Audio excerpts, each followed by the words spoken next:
হয়তো single mother, আপনার বাচ্চা রয়েছে এবং আপনি বাচ্চাকে রেখে কিভাবে যাবেন? আবার এমনও হতে পারে যে আপনার বাচ্চা ছোট এবং অনেক ছোট, হয়তো আপনার কয়েক মাস হয়েছে আপনার বেবি হয়েছে, এরকমও হতে পারে। তো সেই ক্ষেত্রে সাধারণত হোম অফিস যে জিনিসটাকে এনকারেজ করে না, সেটা হচ্ছে যে আপনি বাচ্চাকে নিয়ে আপনি ইন্টারভিউতে দিতে যাবেন না। যদি ওদেরকে জানান যে আপনি বাচ্চাকে কোনোভাবে রাখতে পারছেন না, তাহলে তারা কিন্তু রিস্কেডিউল করে থাকে সাধারণত আপনার ইন্টারভিউটা। যে আমি একা ইন্টারভিউ দিতে আসতে পারবো না, আমার সঙ্গে কেউ একজন আসবে। তাহলে আপনি তাদেরকে আগে থেকে ইনফর্ম করতে হবে যে আপনার সাথে কে যাবে এবং কে আপনার সাথে থাকবে। Stonebridge Legal Solutions Limited, your trusted immigration partner. অনেক সময় আবেদনকারীদের পরিবারের সদস্য থাকেন, স্ত্রী থাকেন, সন্তানরা থাকেন, বিশেষ করে যাদের সন্তানের বয়স কম, বাচ্চা থাকে, তো ইন্টারভিউর সময় তারা তাদের পরিবারের সদস্য এবং বাচ্চাদেরকে কি নিয়ে যেতে পারবে? তানভীর ভাই, এটাও একটা অত্যন্ত গুরুত্বপূর্ণ প্রশ্ন, কারণ অনেকেরই দেখা যায় যে বাচ্চা থাকে। তো সাধারণত মেইন যিনি অ্যাপ্লিকেন্ট থাকেন ওনারই ইন্টারভিউটা হয়ে থাকে। এখন পরিবারে যদি বাবা মা এবং ৩-৪ জন বাচ্চা থাকে, দেখা যায় যে আপনার যিনি অ্যাপ্লিকেন্ট, মেইন অ্যাপ্লিকেন্ট সাধারণত মানে সবসময় অ্যাকচুয়ালি আপনার তারই ইন্টারভিউ হয়ে থাকে। সো এখানে মা যদি ইন্টারভিউয়ার হয়, মেইন অ্যাপ্লিকেন্ট হয়ে থাকে, মায়ের ইন্টারভিউটা নেবে। এখানে বাচ্চা এবং হাজব্যান্ডের এই ইন্টারভিউতে সাধারণত যাওয়ার অ্যাবসলিউটলি কোনো দরকার নাই। আর দ্বিতীয়ত, এখন ব্যাপারটা যদি এমন হয় যে আপনি হয়তো সিঙ্গেল মাদার, আপনার বাচ্চা রয়েছে এবং আপনি বাচ্চাকে রেখে কিভাবে যাবেন? আবার এমনও হতে পারে যে আপনার বাচ্চা ছোট এবং অনেক ছোট, হয়তো আপনার কয়েক মাস হয়েছে আপনার বেবি হয়েছে, এরকমও হতে পারে। তো সেই ক্ষেত্রে সাধারণত হোম অফিস যে জিনিসটাকে এনকারেজ করে না, সেটা হচ্ছে যে আপনি বাচ্চাকে নিয়ে আপনি ইন্টারভিউতে দিতে যাবেন না। কোথাও না কোথাও রেখে যাবেন। কারণ হচ্ছে বাচ্চা যদি কান্নাকাটি করে বা ইন্টারভিউ দেওয়ার সময় দেখা যাবে আপনি ডিস্ট্রাক্ট হতে পারেন। আপনি হয়তো আপনার যে বক্তব্যটা আছে সেটা হয়তো বাচ্চার কান্নাকাটির কারণে বা যেকোনো সমস্যার কারণে আপনি হয়তো মন খুলে বা আপনি ওপেনলি হয়তো বলতে পারবেন না। তো এইজন্য হোম অফিস যে জিনিসটা করে, আপনি যদি ওদেরকে জানান যে আপনি বাচ্চাকে কোনোভাবে রাখতে পারছেন না, তাহলে তারা কিন্তু রিস্কেডিউল করে থাকে সাধারণত আপনার ইন্টারভিউটা। সো বাচ্চাকে যেটা বললেন তানভীর ভাই, সেটা হচ্ছে বাচ্চাকে নিয়ে সাধারণত ইন্টারভিউ দিতে তারা রিস্কেডিউল ছাড়াও তাহলে কি তারা কি চাইল্ড কেয়ারের এই সাপোর্টটা দেয় কিনা? যে ওখানে গিয়ে রাখবে, বা দেখা গেল যে তার ইন্টারভিউটা লন্ডনে না হয়ে তার এটা লিভারপুল হলো, ৪০০ মাইল দূরে হলো। তো তখন তিনি বাচ্চাটাকে রেখে তো তিনি একদিনে ইন্টারভিউ করে আবার ফিরতে পারবেন না। তখন তিনি বাচ্চাকে নিয়ে কি ওখানে চলে যাবেন? ওখানে চাইল্ড কেয়ারে দেবেন না লন্ডনে দেবেন? আ আ এই প্রক্রিয়াটা কি? হোম অফিস কি কোনো আর্থিক সহায়তা দেয় এই চাইল্ড কেয়ারের জন্য?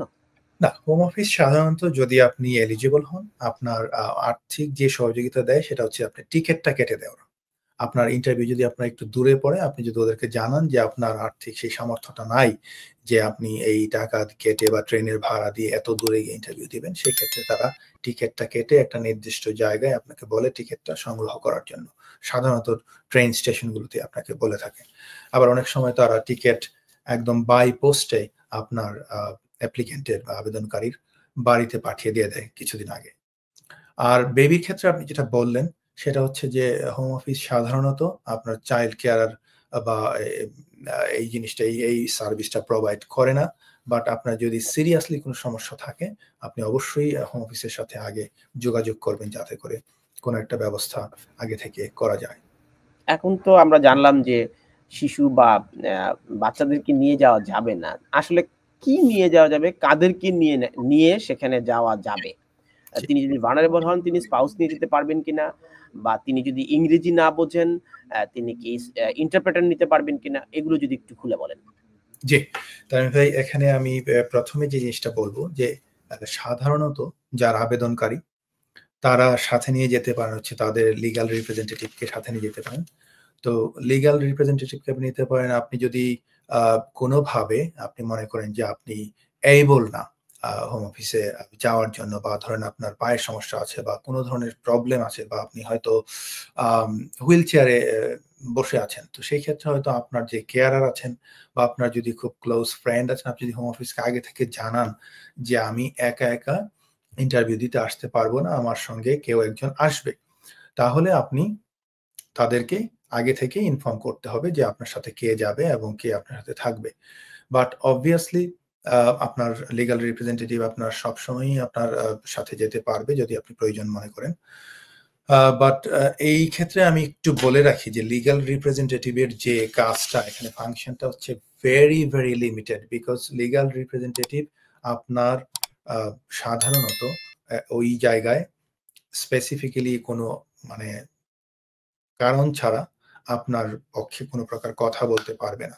সাধারণত তাদেরকে একটু চুপচাপই বসে থাকতে হয়, unless there are any procedural impropriety or কোনো প্রকার সমস্যা থাকে প্রসিডিউরের, সেই ক্ষেত্রে হয়তো উনি কথা বলতে পারবেন। But other than that, interview প্রসেসের সময় কিন্তু আপনার লিগ্যাল রিপ্রেজেন্টেটিভ কোনো প্রকার কথাবার্তা বলার ওনার রাইট নাই।